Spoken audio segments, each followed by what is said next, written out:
Hello, everybody, and welcome to my very first podcast. My name is Jalen.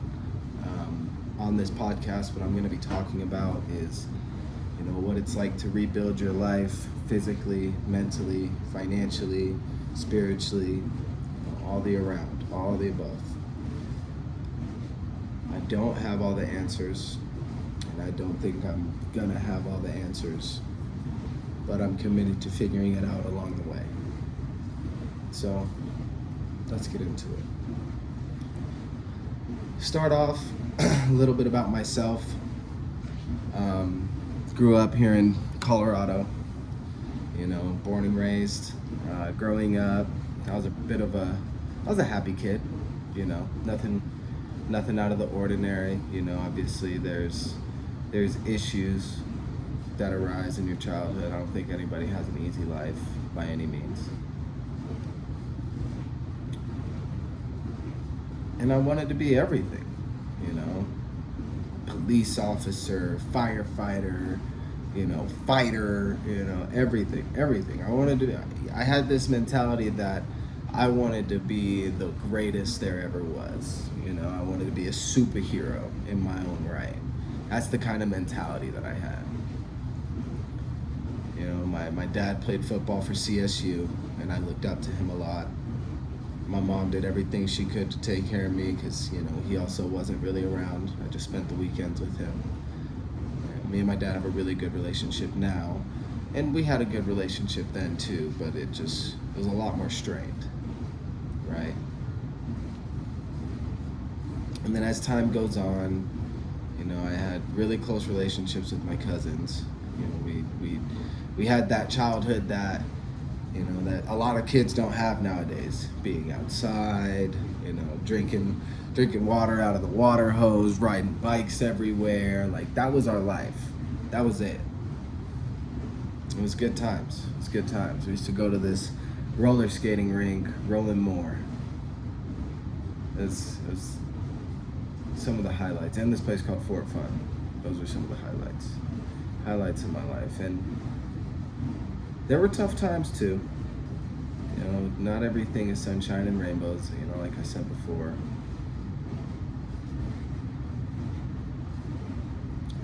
And I probably grew up in some spaces that I didn't belong. I grew up in bars, surrounded by drunk people, clubs, all that stuff. I remember by the time I was like 11, 12 years old, me and my cousin would go on the limo to go to the 16 and up club when we're 11, 12 years old. Not in a place where we should have been, for sure. Not even remotely should have been there. But we were there, nevertheless. We wanted to talk to girls. We wanted to live that life. And that's just what it was. And then somewhere, I think it was right around that same time, 12, 13 years old, me and my cousin actually both moved up to Denver, literally a day apart. I thought that was the coolest thing ever because, we hadn't been separated. Like, we were like this since birth. We were hip to hip. That was my ride or die, my boy. But when we moved up to Denver, that's when it started off great, but that's when things started to kind of shift. And pardon me for not, divulging a little bit deeper in my early childhood, but if I'm being fully transparent, I don't remember a lot of it. Some of it I've probably blocked out. Just don't even want to think about it, don't even want to remember it. I think a therapist would say that's a trauma response, right? But yeah, back to where I was at. Being up in Denver was different. We used to come up and visit. We would visit my cousin's uncle all the time, and we would go see his house. We'd go out and do things. Sometimes me and my mom would go up and visit her friend that lived up in Denver, see my other cousin. So it wasn't like I was unfamiliar with Denver at all. But that's when, like I said, things kind of started to shift. When we first moved up to Denver, We would still try to ride our bikes everywhere, but it was different. We didn't know where we were at. It was a lot more hilly than it is in Fort Collins. I lived in the suburbs of Highland Ranch, so I wasn't in the shape that I thought I was in to be riding my bikes over there. And then we started to, once we got into high school, I met, a couple people, and I kind of started to get in, not to the wrong crowd. Like I was always kind of sprinkled in, trying to fit in where I fit in, right? Like I didn't, you know how some people have like their clique, right? And they're like, those are your friends for life. Those are the people that you're gonna be around for life. And I have those, but not in the way that most people have those. And maybe I'm wrong too, maybe I'm looking at it from a different lens, and there's a bunch of other people that are feeling the same way as I'm feeling. And that's part of the reason why I'm doing this podcast, is because if there is anybody out there that has felt the same way as me or has gone through the same things as me, I want to be able to connect, and I want us to find unity where we didn't find it before. But I digress. I'll get into that later. It's just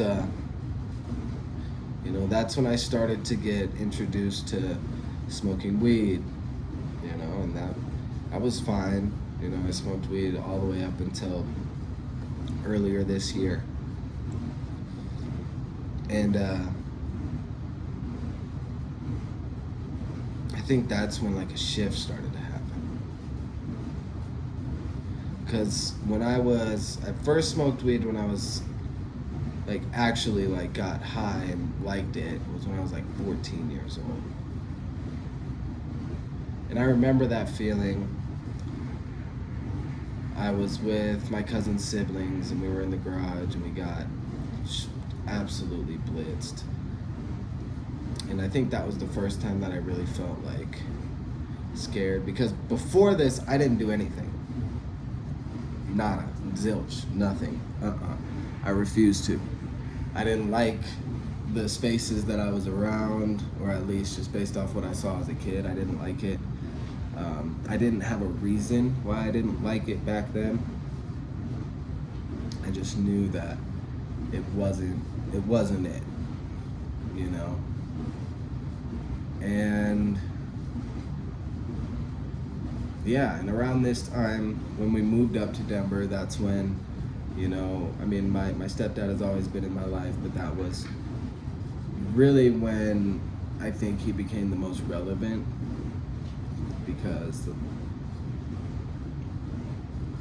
he was making the money, he was doing everything, all that stuff. And I'm not gonna lie, at the time I felt get in where I fit in, but in my own home. And it from that point on, I think I had a hard time letting it feel like home. And this is nothing against my parents or my stepdad or anything like that. They're great people. I love them. I love them to death. And just like I feel with any parent, even if I were to become a parent right now, I would do the best with what I have.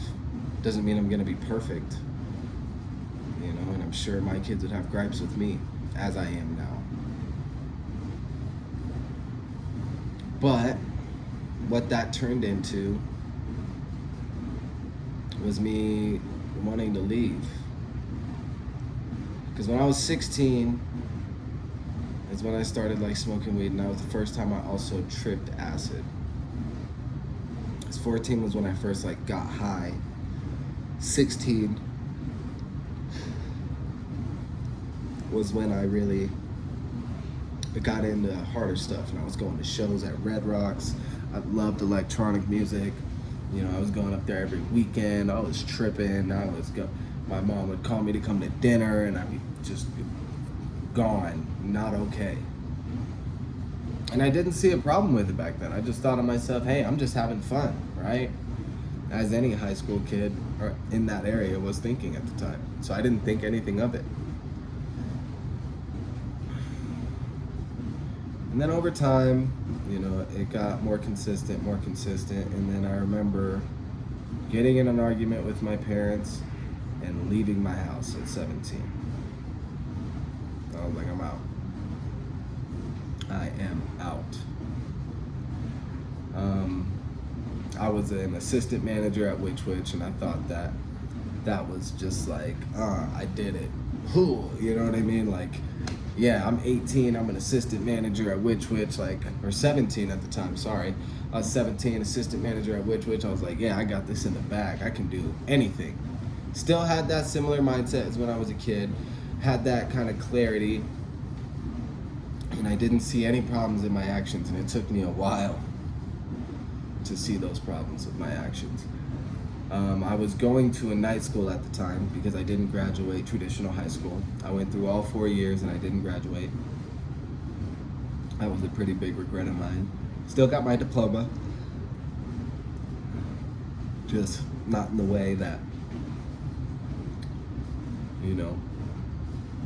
I should have, in my mind, right?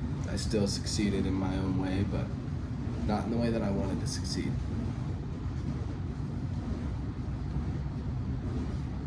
And then I moved out, and then I got caught up smoking weed at the night school. Now, luckily at this point, my grades were good enough to where it didn't matter.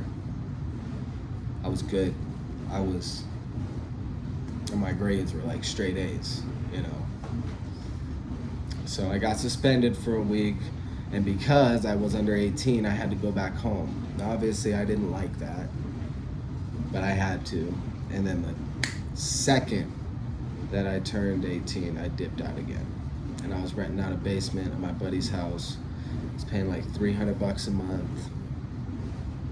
And that's when it really got wild. That's when I started getting into other things. Started doing cocaine, started doing Xanax. I started really doing things that I shouldn't be doing. And then from that point on, it was kind of off to the races. So once I left that house, I moved into an apartment with a couple of my buddies, and that was the party house. That was it. That was the party house. And then me and all my friends, we would have party night in, night out. Everybody, doors open all the time. Didn't matter. You could come in at any given time. You can get whatever drug you wanted. You could stay as late as you wanted. Oh, you wanted to sleep on the floor here. You got some room in my closet. Like, it was a trap house. Looking back, it was bad. And I got so bad with my cocaine addiction that I started to crumble at the seams. It's bad. And at the time, I was in a relationship that I thought was supposed to be it, and it wasn't. It wasn't at all. And that was like my first true experience, I think, of like actual genuine heartbreak. Now, looking back, was it because I was so strung out on coke and I weighed like 110 pounds? Was it because I actually was heartbroken? There's a lot of different things, but a lot of that set the tone for my future. Because after that, I stopped doing cocaine for a little bit, and I started drinking. Because in my brain, I was like, well, I should stop doing the stuff that's illegal and I should start doing the things that's legal, right? That's the only logical explanation at that point. Little did I know, I just ended up continuing on that same path. I started doing cocaine again when I got too drunk. Then I started to get in trouble with the law, and then that's where things really became eye-opening for me. Like, really. I didn't care. I lost one of my cousins. That hurt me. I lost one of my best friends.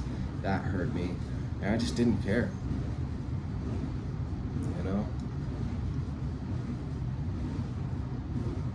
What I cared about was was not caring. I didn't want to care about nothing. I didn't want to have anything on my mind. I just wanted to forget everything the entire time. Anytime things got stressful, I didn't care. I didn't want to pay bills. I didn't want to do nothing. So I ended up getting evicted from place after place after place because I couldn't pay my bills. Somehow still found my way out, still got my way through, you know. Unintentionally took advantage of people when I knew I shouldn't.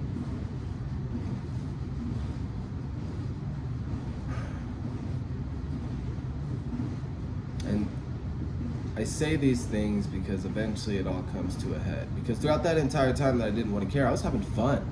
I was having a great time. I was with my friends. I was, having a blast. I was doing all kinds of stuff.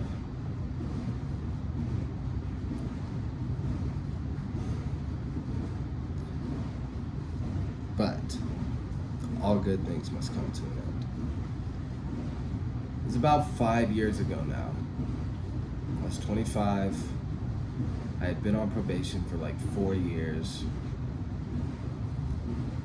And I remember I was in a inpatient program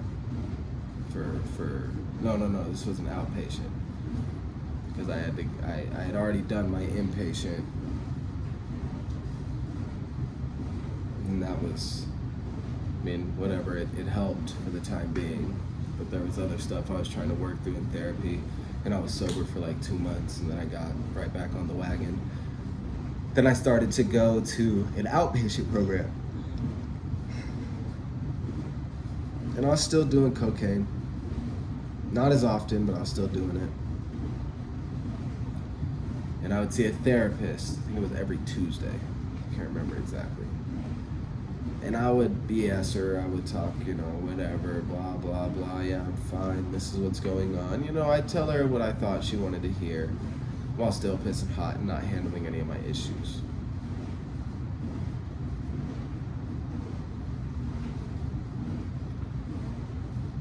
And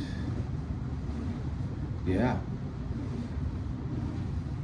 Eventually, I remember, everybody that would lead the groups that I was in, the director of the place and my therapist, they all sat me down in a room in the board meeting to talk about what they wanted to do with me. Now, I'm stubborn. I wasn't paying my bills anyways. And they're like, well, you got to go to a sober living. And I was defensive. I was a very defensive individual at this time. And, it's due to years and years of, F this. I don't want to be told what to do. Fuck that. No. Just stubborn. I had this fucking attitude. Still do sometimes. But, I'm trying to use that fucking attitude for different things. Doing the hard stuff as opposed to doing the easy stuff. And this was the easy stuff. I'm telling you to fuck off. I want to keep doing drugs. That's easy to say. I want to forget.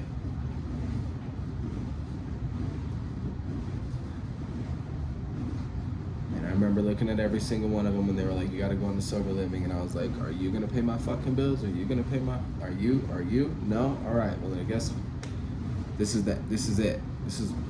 I'm staying here. I'm whatever. I'm not going.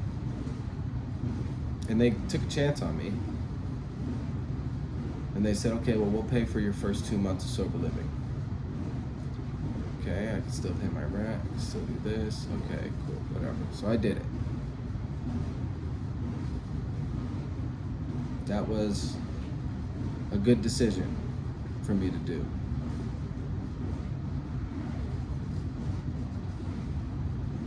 But immediately after that, COVID hit. And they weren't making you take UAs, they weren't making you do nothing. And I racked up a tab on cocaine. I'm surprised that, people, I guess this is the benefits of me being a decent human being, even while being a strung out addict, is, people know you don't mean to do these things, but I unintentionally used more people than I wanted to, and I lived like shit.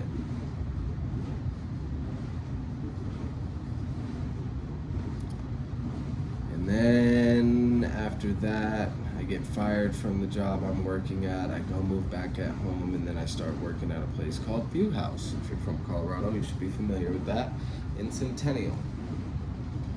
And I made a promise to myself that I wasn't gonna just try to get in where I fit in and be a pick-me person. I was gonna be my own person. And if people liked me, great. If they didn't, great. Same thing happened. First, it started off as just, innocent Sunday dinners. I'd cook, and we'd all go over after work, eat some food. It was a great time. Slowly developed into a Coke party. And then I got even worse and worse and worse. And then I finally kind of kicked the habit a little bit. I was still doing it from time to time, but I wasn't doing it as much. And then I met a girl. And I was still on probation at this time, keep in mind. None of that had changed. I had just been talking my way out of jail every single time. Every time they bring me back to court for violation of my probation. Every single time I talk my way out.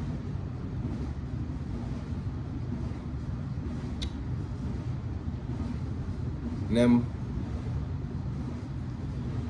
obviously, it was a pretty tumultuous relationship with me and said girl. And I really did love her, but it was looking back, it was definitely like a toxic love. It wasn't true love, right? And after that ended, I finally threw down the gavel. I was like, okay, this is it. I'm done. I can't live like this anymore. I just can't. So I remember when I went to court, I said, just do what you gotta do. Let me do my time. Let me get this done with. I don't wanna be back here again. Simple enough, right? And for 2 years, it's exactly what I did. And these were the most beneficial 2 years of my life up to this point. It took 2 years. I reconnected with my cousin, started working back at the dealership that I had got fired from. Obviously I wasn't financially where I wanted to be yet, still digging myself out of a hole, but I wasn't jumping from place to place. I've been in this apartment since then. I've been doing what I need to do for the most part. Things have been tough, but I haven't gone back to doing cocaine. I still drank and I still smoked, but we'll get to where that led me here in a few. Because then about a year and a half after me making this change, I meet another girl at the gym. So for this time it felt different, like genuinely in my soul different. But in my brain, she was way out of my league. She already had her life together. She hadn't struggled the same way I had, none of that.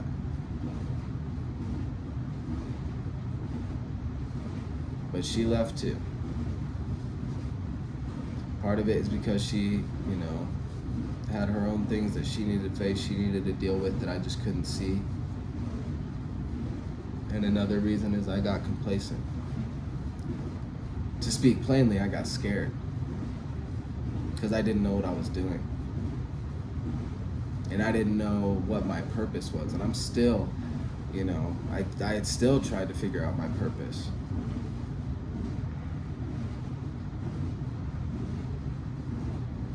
And through that, it showed me, just how emotionally dysregulated I was, because guess what I ended up doing? I ended up falling asleep at the wheel at a red light, drunk, and I got my second DUI.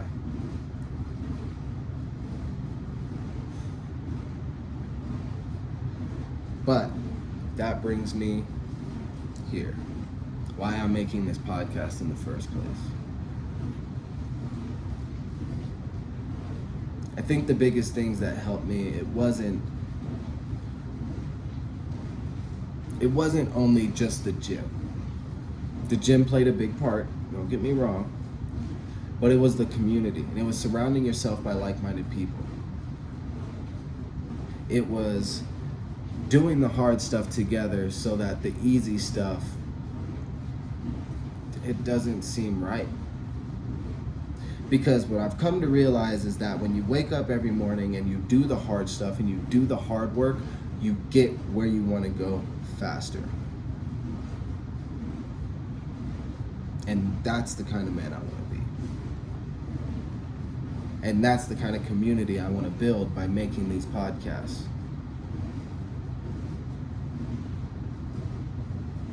So,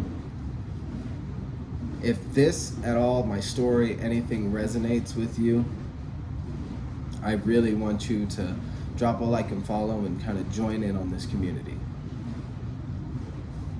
Whether you're struggling with addiction, you're a busy parent, anything. It doesn't have to be drugs. This can help in a myriad of different ways, because I feel like there's more people in the world today that feel lost and like they're just walking aimlessly without a purpose, but they're not doing the things that will bring that purpose to life. And the things that I've been doing lately, my routine every day, my reading, my journaling, all this stuff, it may seem tedious and monotonous, but it lets you know what's going on in here and in here. And it helps you kind of put the pieces together and manage that puzzle.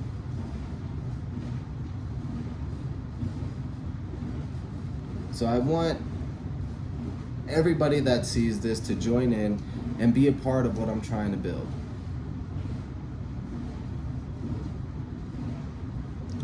I want you to help me help others not feel as lost anymore. Be that lending ear, for somebody else's problems. Don't take it upon yourself, don't make somebody else's problems your problems, but sometimes people just need to be heard. And sometimes, even though people don't want it, sometimes they need to be told that they need to push a little harder. Not in a destructive way, not in a drill sergeant way, but just that little nudge. Just like, you got this. It's not all over. The world's not gonna end. You still have time.